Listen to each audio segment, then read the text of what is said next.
my volume in Nevada, 14 stores versus 10 stores in LA, I probably do between 28 and 30% less in Las Vegas in volume. But the crazy thing is I have several stores that are more profitable than my stores in California. I'm making way more money. When you're an entrepreneur, you own your own business, there's a learning curve. You make mistakes.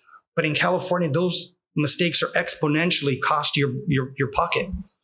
The same mistakes we make in Vegas, it's a blip. We could move forward. But here in California, you make a mistake, it's like, shoot, am I going to make payroll?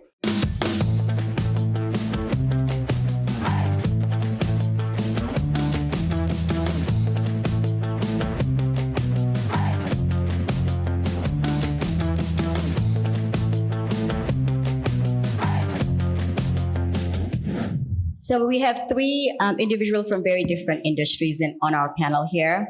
We have Sue Chand, who is sales manager at West Coast Warehousing and Trucking. Sue is a seasoned and accomplished expert with over 18 years of experience in logistics, management, and sales.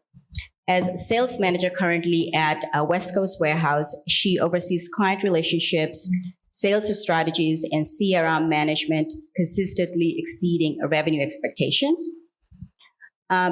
She oversees, she handles business. She has a business degree from University of Nevada, Las Vegas. Sue combines operational efficiencies with focus on sustainable practices, fostering team cohesion and delivering exceptional client experiences. Next, we have Munish, who is an entrepreneur and a corporate attorney with a career spanning both in business and legal roles in the technology sector. Currently, he serves as a vice president and head of global business development for Zero Park, a unit of Team Internet AG, a publicly traded marketing services firm. Prior to Team Internet, Munish was the CEO of Adrenaline LLC, which was a digital marketing firm focused on acquiring high internet customers for brands, which was acquired by Team Internet AG in 2023. Munish also maintains an active law practice with focus on digital advertising agencies, digital advertising platforms, including companies such as Narrative Ads LLC, where he assists currently as an outside counsel. He holds a bachelor's degree from Dartmouth College, JD from California, University of California, Davis, and an MBA from Wharton School of Business, University of Pennsylvania. And on the far end, we have Juancarlos Chacon. He's a franchise owner. He owns and operates 24 Jersey Mike's locations throughout California and Nevada, managing over 400 employees. With over 2 decades in the quick service restaurant industry, he emphasizes internal career growth, mentoring staff from entry-level roles to management and leadership positions. His dedication in team development reflects his commitment to cultivating a multi-million-dollar enterprise. So with that, I wanted to start with, let's talk about COVID and how it impacted the logistics industry. So I'm going to start with you, Sue. We all know that COVID was very difficult and disruptive, but how has the industry, the logistics industry, dealt with that, and has it recovered? Well, during COVID, we did have a lot of issues with shortage of labor, and so we had to switch over to a lot of different things. And at the same time, the AB5 was passed, so we had to let go a lot of independent drivers and hire drivers.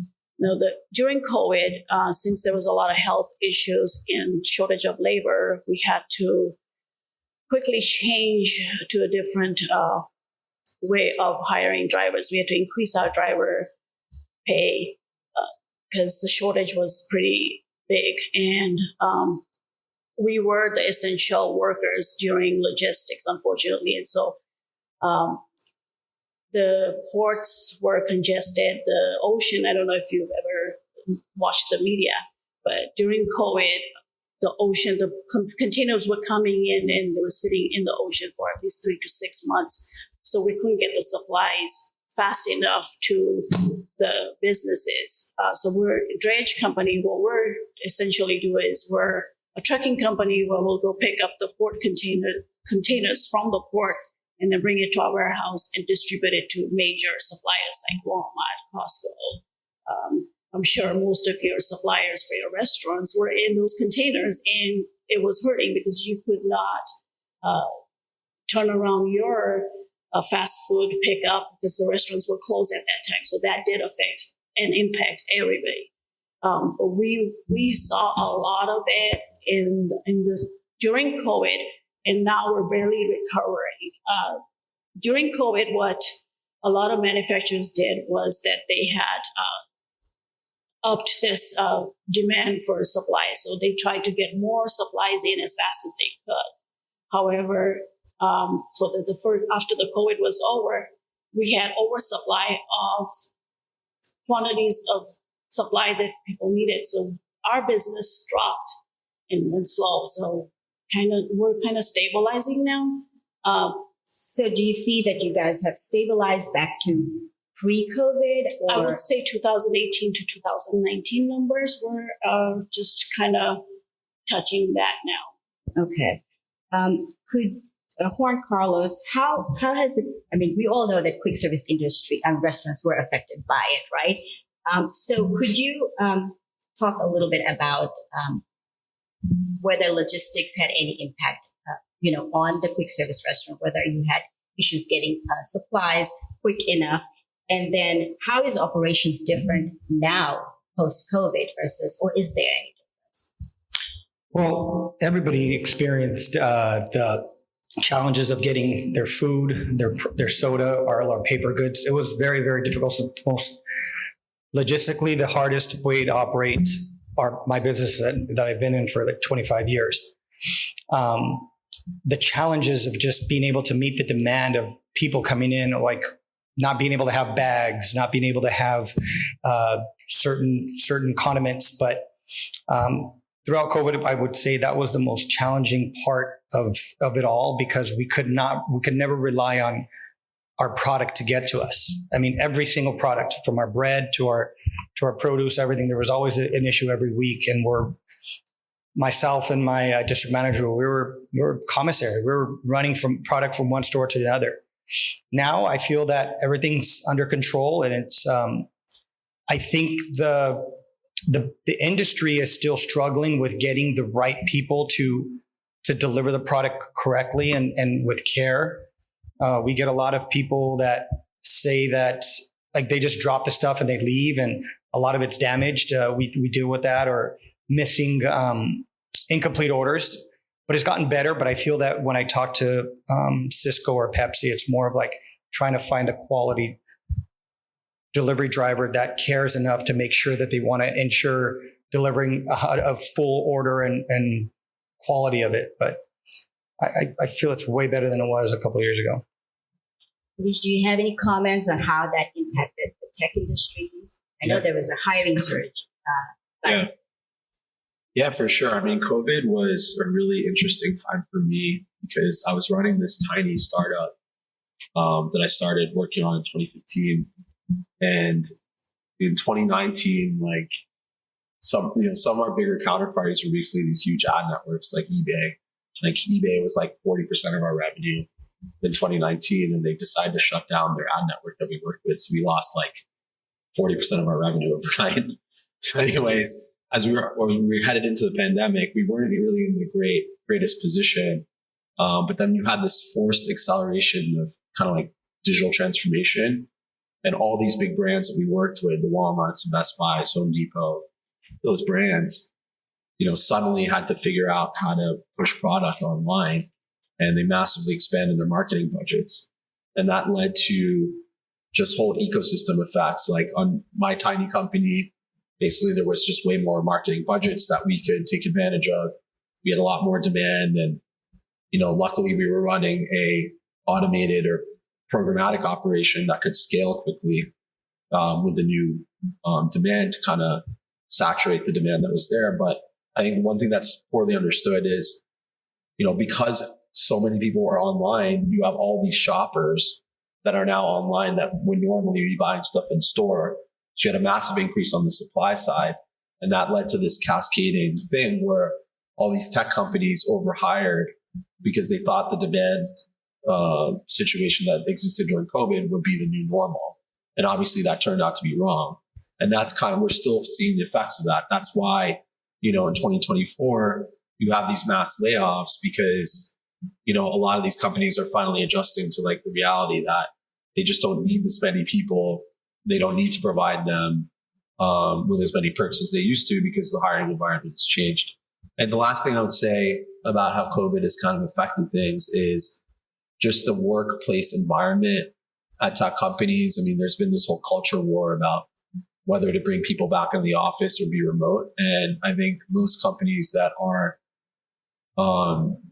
where you can effectively do the work remotely, they're going to lose this culture war.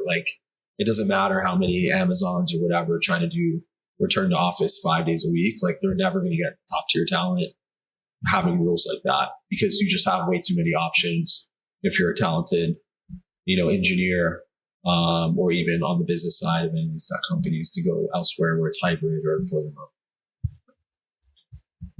We do speak for that.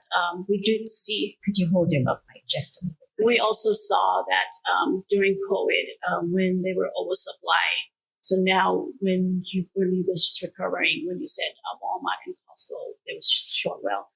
They started canceling orders on the customers, so they lost that business, and so for that, it affected you guys for the output of your products not being there on time. So actual Walmart and all the retailers started canceling their orders. Yeah. And speaking of labor, warehouse laborers, during COVID, we had to send them home X amount of to work from home. And now they don't want to come back because they got too comfortable with it. So what are you doing to try to motivate these individuals to coming back? Because I know a lot of our clients are having that issue. A lot of companies are facing that. So we've had to restructure our model of how we're going to run the business. Obviously, we hired agencies to hire labor employees to just get by for now. And then as far as office workers, a lot of them, we have to just rehire them and retrain them.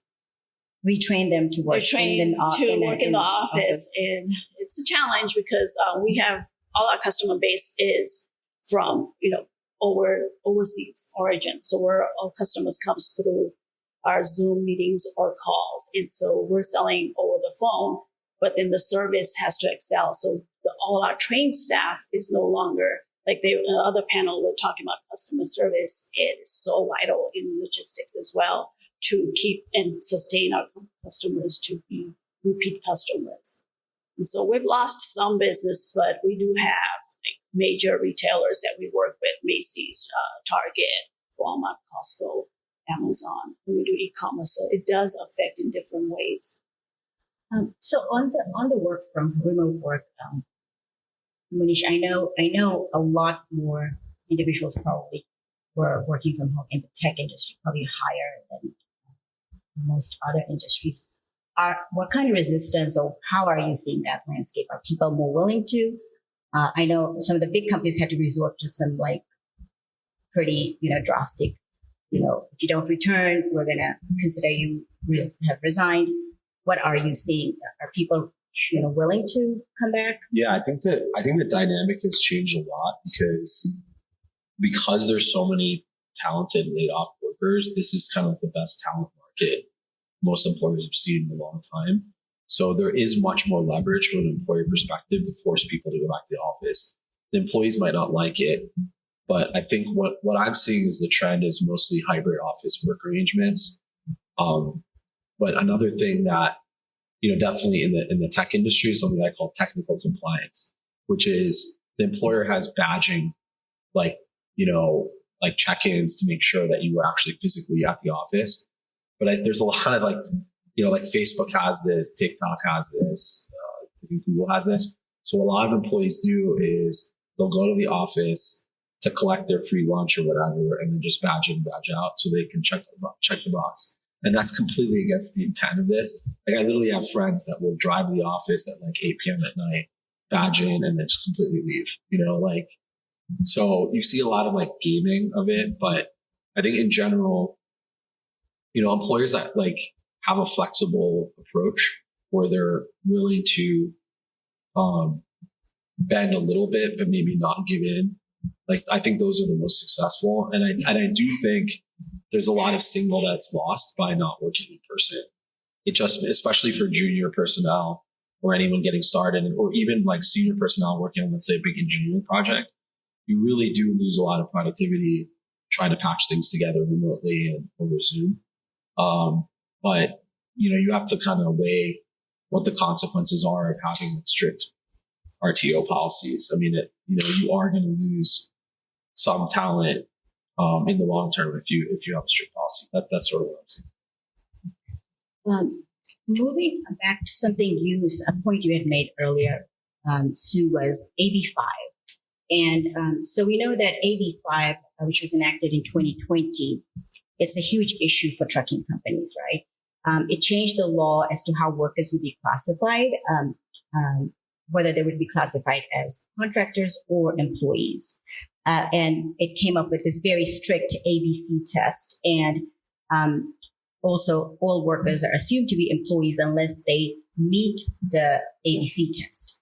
Talk to us a little bit about what, we know that this shift resulted in many previously considered independent contractors now being classified as employees. So how has AB5 impacted your company from the time of enactment to now? I want to say we, pre-COVID, we had switched all our drivers to independent drivers. And then when this passed, we immediately... When you say independent drivers, you're talking about they were independent contractors. They were not independent employees. contractors. And we shied away from company drivers. We used to be company drivers only. And then we decided, okay, you know what, we can cut some expenses here and there. It would be better numbers. But then after the past, we had to switch back to company drivers only. The independent drivers, obviously, we can't hire them because if we take them on, you would have to have payroll, 401k, taxes. They have to be fully compliant with that. And so they're independent contractors. However, we still have to provide with workers' compensation. So for us, we did lose that portion of it affects us still. Because when we're during peak season, we rely on independent drivers. But the cost and to sustain them, it's just not, the numbers don't talk. And so with company drivers, they're very selective after COVID. They just want to work 8 hours, but we really need 10 hours from them because the ports are very congested. So to make volume work during the day, 8-hour shift, it just doesn't justify. And so driver shortage till this day still stands. And the quality drivers is huge. So do you think, Juancarlos, with the FAST Act and the requirements to pay $20 an hour, I would expect that you don't have that problem, right? No, it's an employer's market right now for when it comes to hiring. We get people from the tech industry. We get people from changing all facets of life because we're paying the $20 an hour. So it's a fortunate thing. It's challenging to be as a business, operating your business and trying to sustain profitability, but you get the cream of the crop. So like in Vegas, between California and Vegas, a big difference. Vegas is $8.50 an hour and they're moving up to 10, but we get B and C employees because the number one is the casinos. The casinos get your A players. So it's a different type of game in between California and Nevada, but it's what the market's dictated. And if I'd rather have the challenges of lower payroll, I'd rather take the lower challenges in Las Vegas than the challenges I'm facing here in California. That's first and foremost. I'm bound to California, but in Vegas, it's a whole lot different ballpark there. So I think earlier during our pre-call, I think you had mentioned we talked a little bit about this. While you're getting B or C grade level employees in Vegas, is it easier to do business in Nevada versus California? Because, in California, employers, we see this, and there are a lot of regulations. Like, what are your challenges in California versus the challenges in Nevada, and how do they pan out in terms of profitability between the two states? So getting the concept to the day you open, I feel that the challenges are the same. Government regulations, the strictness and policies, and which is fine. You got to make sure that you open up your business according to standard. But once you open those doors, it's a completely different ballgame. My volume in Nevada, 14 stores versus 10 stores in LA, I probably do between 28 and 30% less in Las Vegas in volume. But the crazy thing is, I have several stores that are more profitable than my stores in California. I'm making way more money. You have to see that there's so many regulations. So a lot of people on the outside don't understand. There's law firms that go around just taking pictures for ADA. I've been sued on ADA violations probably 5 times in the last 3 years, and they're all extortion. There was one where a cup holder or my lid holder, I lifted off the counter because I wanted to be able to wipe under there. I shouldn't have done that. But the person that walked in assumed that the height of the counter was at the 3 feet. We actually put it lower in case there's ever issues. So in theory, that lid holder was actually at the right height. But because there was a possibility that he could win it, he extorted me down. He started at $10,000, and I still had to settle for $1,000. But I'm like, why do I have to do this? But this is after paying $3,000 or $4,000 in attorney fees just because it was a principle. That was going through the pandemic. I had tables outside because that's all we had, and somebody took pictures of it. They were bistro tables, and I got fined for that too. That was a $3,000 settlement. In Vegas, I have one in the last 7 years. 188 lawsuit. We've had a couple. I've had a lot of friends here in California that have had several class action lawsuits in the last 10 years. We've had 0 in Nevada. We've had a couple bad accidents have occurred in Vegas, which were legitimate. We paid those out. I had somebody in Las Vegas sue me because there was a black particle in his soda that he took one sip in.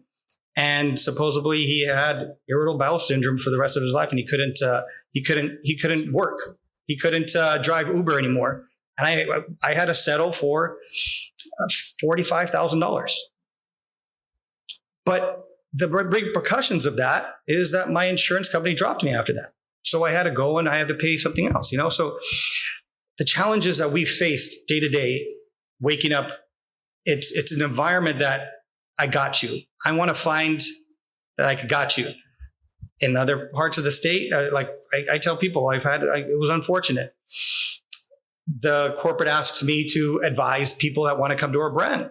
And I just to give them, they can ask me questions and I can be straight up with them. I say, I love Jersey Mike's. I would highly recommend Jersey Mike's. But this young lady, she just graduated from UCLA Law. Her dad, she's like, I want to see if I could speak with you and my dad, and we want to open Jersey Mike's. I mean, sure. I sat down, spoke with her. A great young lady. She loves Jersey Mike's. Come to find out, she actually went to my store. She was a customer because she went to UCLA, and she had a great head on her shoulders. She had the perseverance, the tenacity to want to own her own business and to own her own business and in Jersey Mike's. And I go, you know what? I love your energy, and I would highly recommend Jersey Mike's, but just not in California. I go, you have no restaurant experience. You have a law degree, which is great, but if you don't know the restaurant industry and how people think and how people react and what drives them, and you don't have the knowledge to protect you're just one lawsuit away from being bankrupt. And if you won't even get past the finish line because something's going to go wrong. And at the same time, the learning curve, everybody learns when you're an entrepreneur, you own your own business, there's a learning curve. You don't know, right? You don't wake up and you're there. You make mistakes. But in California, those mistakes are exponentially cost your pocket. The same mistakes we make in Vegas, it's a blip. We could move forward. But here in California, it's like you make a mistake. It's like, shoot, am I going to make payroll? Am I going to be able to pay this bonus? Am I going to be able to cash my paycheck? But that's the huge difference between Vegas and California. So do you have any recommendations for businesses? I know a couple of days ago, we were talking about, you had talked about a few regulations that County of LA is considering and how important it is for business owners and, like yourself or any business owner to be ahead of that and know that these things are being considered by your local legislative bodies. I came into this business to be an entrepreneur, to inspire other people, to give them the opportunity that I was given to do this. But now in the last year, I've turned into politics, and I don't like politics. I really don't. I just wish I could be in my restaurants and be with my people. But there's 3 regulations coming down, the FAST Act. And the first one is, and if you look at the surface, the top line, they're great. They're pretty good ideas. Predictive scheduling. Okay. Hey, we implemented predictive scheduling actually a year and a half ago because I felt we have a lot of call-offs, but these are young kids and they don't know how to plan their life. They operate in a vacuum. So I was talking to a couple of my managers and we're like, what are we going to do? And like, they came up with them like, you know what? That's a great idea. So we put our schedule out 2 weeks in advance. Our call-offs have come out dramatically. Like we still deal with call-offs, but it's probably dropped by 50 or 60%. Because we're giving them the opportunity, and we tell our people the schedule has to be in by Thursday, because before they were getting in at Saturday, Sunday. I'm like, how are they going to plan their life? We need to have our schedules in by Thursday. Thursday, 2 weeks in advance, they can plan their life. And it's helped out a lot. But with the predictive scheduling that the unions want to push, there's going to be a penalty. If 98% of my schedule changes are people calling off because they're sick, they don't want to go to work, or they have other personal things that are more important. So we got to deal with that stuff. But if I call employee A to come in because employee B decided to call off, I'm paying already sick time for that employee B. And certain industries can afford to have just short staffed one employee. Well, I can't because it affects my business. The service goes down. So I have to replace that person. But if I call employee A to come in for B, I have to pay them an extra hour of pay. So I'm paying a premium. I'm paying a penalty because I'm calling them to inconvenience their life to come into work. So employee B can go in cahoots with employee A, say, hey, look, I'll call off on Monday, and then you cover my shift. Then on Thursday, you call off and I'll cover your shift, and we can both get the premium. But that's what's going to happen. And we have to be ahead of this stuff because it's inevitable. But if when I'm sitting down with actually LA City Council members and telling them this stuff, I go, do you understand that if your wife calls in to Jersey Mike's and you have to feed 40 kids, you got to get 4 catering boxes. I have to call somebody in early, right? To cover that because I got to take care of you. Would you like me to say it's going to be $320 plus a $40 convenience charge? Well, what's this convenience charge? Well, I got to call somebody else to come in to cover your order. The consumer's not going to like that. And I told them that's the harsh reality where we're all going to be paying for this if you guys keep on implementing this stuff. We try to be flexible, but they would hold our hands to not be flexible for our employees. But the next thing, the crazy thing is they wanted which is the main thing. They're trying to throw a whole bunch of stuff to stick to the wall. Well, the one thing that they want to stick is what they call the Know Your Rights training. That Know Your Rights training is you have an employee, they deserve to know their rights. So you have to put them through a 6-hour paid training, and it's going to be offsite by their choosing of the moderator. And that trainer is going to be obviously somebody from the union. That union person wants to have them there so they can get their email and their phone number so they can have them in their database. But the other thing that people aren't thinking about, we have to pay them. We have to pay their travel time. We have to, because it's California, we have to pay their travel time. We have to pay their mileage. Now, the caveat that I told the council member is, do you know now we're going to have to get non-owned auto insurance? Non-owned auto insurance is the most expensive insurance to get in California. That's the reason why I left Domino's Pizza. I was with Domino's Pizza for 14 years. It's triple the cost of just our regular liability and our workers' comp insurance. It's triple the cost. So because I have 165 employees, I have to send them to offsite meetings. I have to get this non-owned auto. Now, if they get an accident, whose fault is that going to be? So these are things where they're not thinking. They just they have an agenda and they want to push it. The third thing is they want to give vacation pay. They want to add vacation pay to it. I get it. My full-time employees have that, but because they have the flexibility of being part-time, that is their time off. But that's a double-edged sword. We could go back and forth with it. But the main thing is a lot of people think that they're just going against franchise businesses. Do you really think California is going to stop there? So all you guys that are small restaurants, you have to know that they're not going to stop. They know that in just restaurant workers alone, they said there's like 50,000 of them in California. That is a big payday if they can get every single restaurant owner, a restaurant worker under one umbrella and put in the union. So if you're a small business owner, I really implore you to reach out to your local city council members, because they're starting with the city of LA. They wanted to try it in San Jose. It didn't pass. But if they could pass it in LA, they're just going to say, hey, look at it, works in LA. Why not work throughout the whole state? But the thing is that everybody here sounds, from the panel that was here, you're compassionate about people. But people, the council members, the union are dictating the narrative.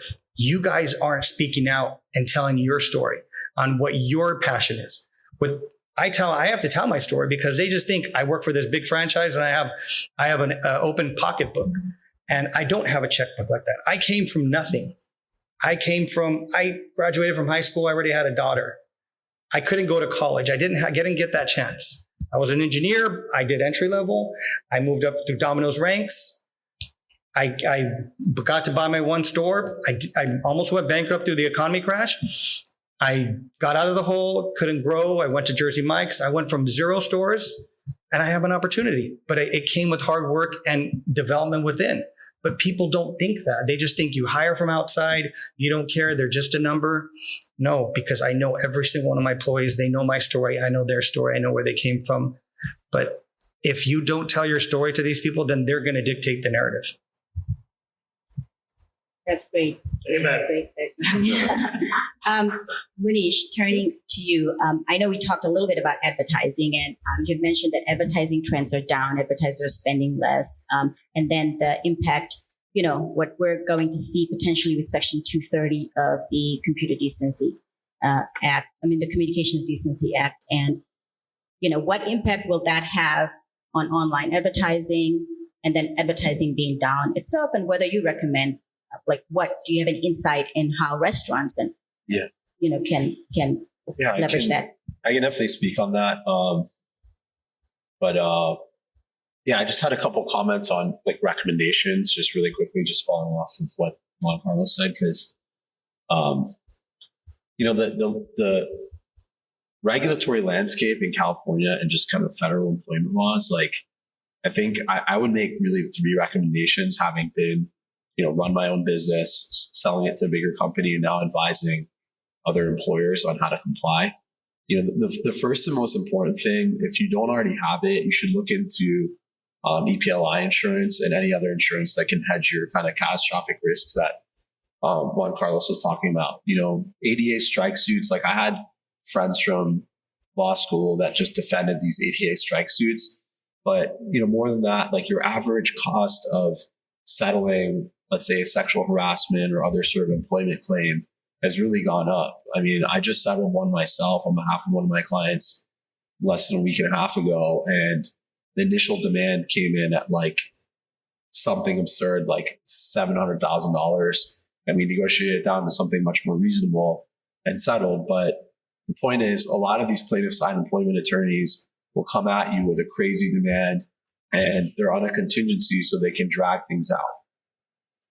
And you're stuck paying your lawyers hourly to defend unless you've already hedged it with insurance. So that would be my first most obvious recommendation. Second is you're already here at this seminar, so you ideally have competent lawyers and counsel. Take it from me, like I've been a lawyer for 15 years. I've run my own businesses.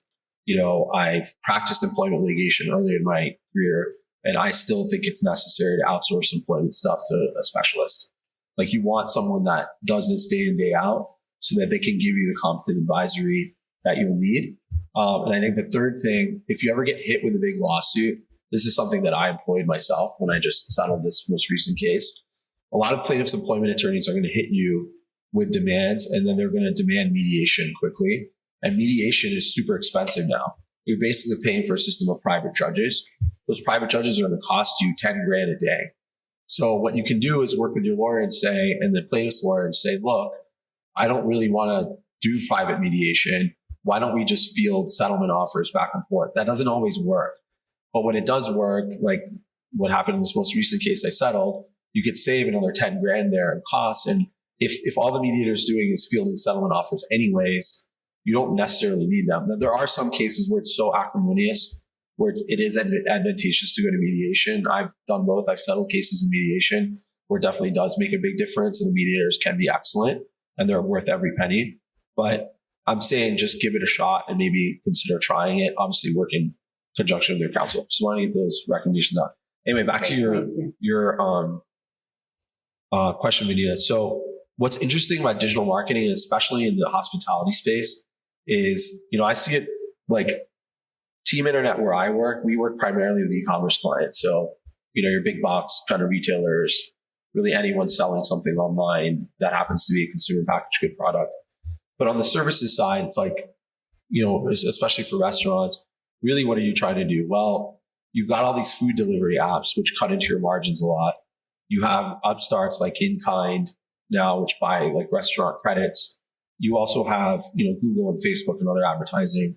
And so the overall trends we're seeing is even though the absolute spend on digital marketing is going up, like the CAGR or the growth rate of marketing spend is about 5 to 6%. It's expected to grow. The overall trends for a lot of retailers and small and medium businesses are either flat or decreasing. And the reason why is most businesses are getting much more sophisticated about where the return on ad spend actually is.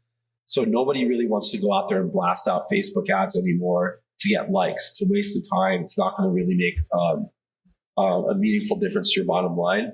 The real challenge is to find high intent customers that are willing to go out there, that go to your restaurant or go try to find the product or service that you're actually selling to them and that they're in market. You want to hit them in market. And to do that, you have to work with service providers that know how to target those users at the time that they're searching.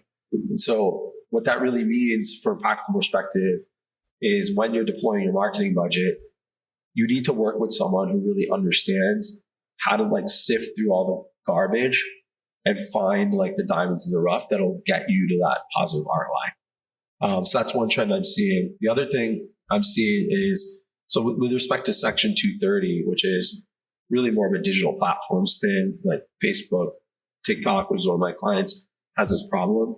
There's just been these huge media companies have basically defended themselves on the basis that when you have user content that's posted, they're not liable for what that content actually says or intellectual property violations. That defense is being eroded for two reasons. One is we have newer case law that's basically coming out and saying, even if you're a neutral third-party platform, if the content is so shocking to content conscience and is really results in potential deaths of people, we're going to try to hold you liable. So that's a big problem for the TikToks of the world and everyone else. But the other problem is, as kind of AI generated content comes more to the fore, which from an employer's perspective makes it easier to create ads, these companies that were seen to be neutral are no longer so neutral because they're aiding every advertiser in creating the content.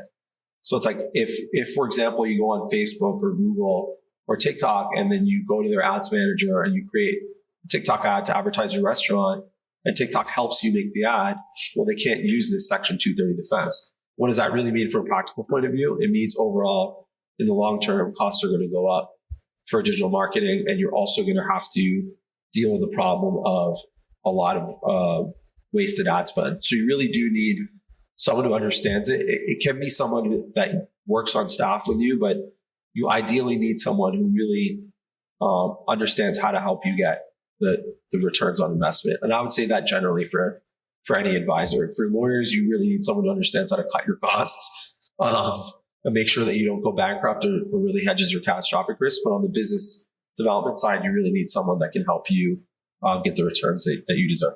So, and we're unfortunately running out of time, and I could go ask you 20 questions about this, but quickly. So what do you think with the new administration? Are they going to sunset that, and or maybe there'll be some kind of a balance where they're protecting the right, not exposing the platforms outrightly for the things that are posted versus still protecting individuals who are injured or damaged by it. Yeah, I think a couple of big. I mean, everybody's excited on the stock market's going nuts and all this stuff because they're who knows how long that'll last. It might burn itself out in a week. But everyone's running on the premise that there's going to be less regulations, and then that should unlock more corporate profits, which is going to lead to higher stock prices. But the big thing that I think is going to change from a practical point of view is you have these big federal agencies like the FTC and these other agencies that have been, like Lina Khan and some of these other regulators that have gone aggressively after these huge platforms and argued antitrust. I think you're going to see kind of a pullback there. And that's not necessarily a good thing, because I do think like Google and some of these other platforms, they have gotten so big that they've stifled a lot of local competition. But I do think the regulatory environment is going to get a little bit easier to manage if you're at a big tech company. I think, I represent TikTok. I mean, I think the risk that they get banned is going down now, even though that bill is already passed, just because Trump is like pro TikTok, which whatever doesn't really make sense with a lot of his other stuff, but he's Trump, so nothing makes sense. And then, I think the other big thing that's going to change, ideally, is hopefully some of these tax cuts will materialize for the business owners that we saw.